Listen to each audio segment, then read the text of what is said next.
nak bertolak balik ke Ipoh, tak jauh pun, dalam 205 km je dengan kereta bot aku ni. Alhamdulillah aku dapat dok untuk bawa barang ni hantar ke Ipoh.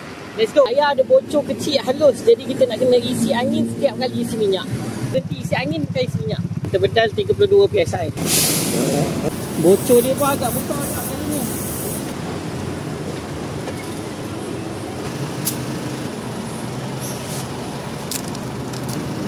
Cantik.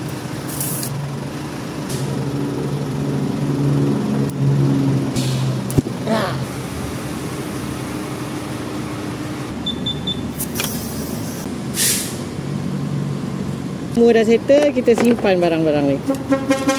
Alang-alang seat dah buka, kita nak bisi.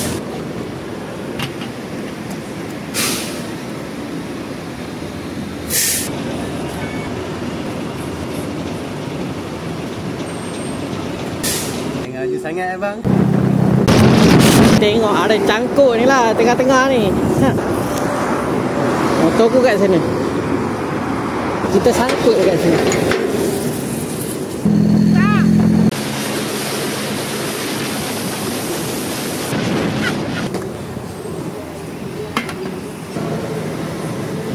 Hati-hati right yo. Abah atas highway berhenti minum. Mantap.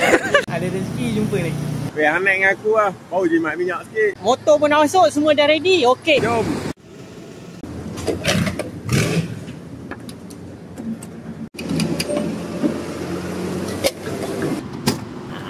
Dah sampai.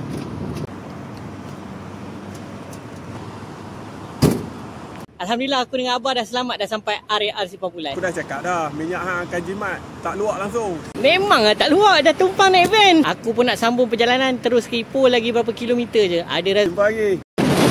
Alhamdulillah aku dah sampai Ipoh sekarang. Aku nak settlekan job aku hantar barang ke Zarin Motorwork. Sudah sampai Zarin Motorwork. Kita dah hantar barang. So jangan lupa follow aku untuk next vlog akan datang. Bye. Baik.